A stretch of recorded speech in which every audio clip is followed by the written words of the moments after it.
Hello, Mama's Fallen Angels. This is Big Robbo, and I am here with Brian Fair of the band Shadows Fall.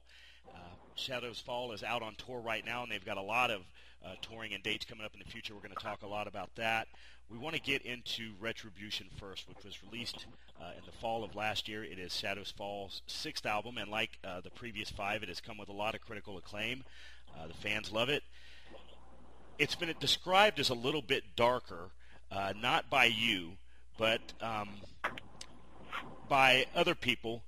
Do you think that it's darker, Brian? Does it feel darker when you guys are out on tour playing the songs live? I'd say maybe a little more aggressive than the last record. And honestly, maybe some of the subject matter is a little darker. Threads of Life was a pretty positive record outside of a few tunes, lyrically. But a lot of that has to do with just the vibe of the music. If they write something that's really aggressive, dark, or epic, it's going to kind of tend to, gravitate that way, thematically and lyrically. So, I could get that, but also some of the songs are pretty positive and uplifting as well. So I think we've always balanced kind of both sides of that.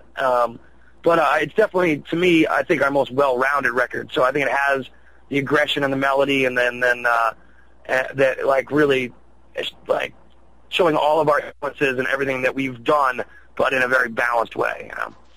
Right, and I wanted to talk about the melody too, Brian, because, obviously Shadows Fall music is, you said the right word, it is aggressive, it's pounding, it's in your face, it's fist pumping, but there's a couple of tracks, man, where you really seem like you're channeling your inner Warrant or Poison there. Is that something that you guys reach for, to really incorporate, that melody into the driving sound of the music?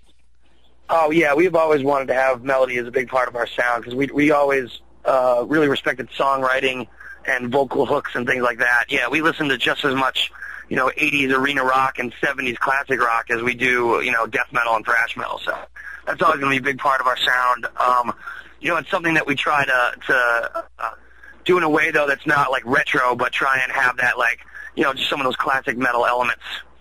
Right, and I gave the album, one of my buddies here in the office borrow it, and he's a big progressive rock guy. It's Rush and Queensryche and King's X and all that. And I said, well, I don't know if he'll really like it, but it just speaks to the songwriting on the album that, yeah, he was like, I love it. It's great stuff. So it really reaches a lot of folks, I think.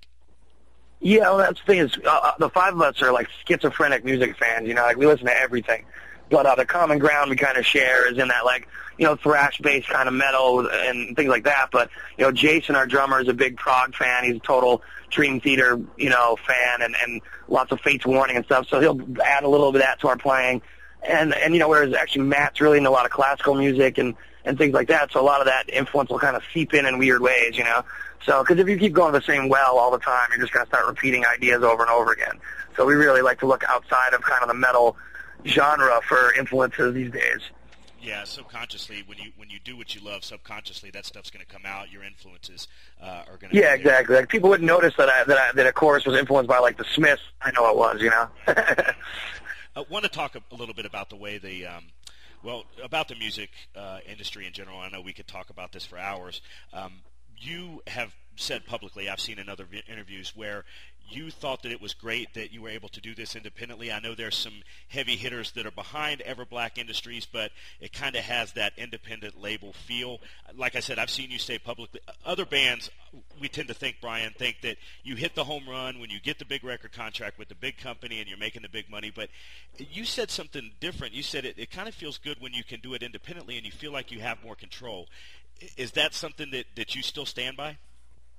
Well, yeah, because, honestly, not only do you have more control, but the profit margin changes into the band's favor. Right. That's what's crazy is the bottom line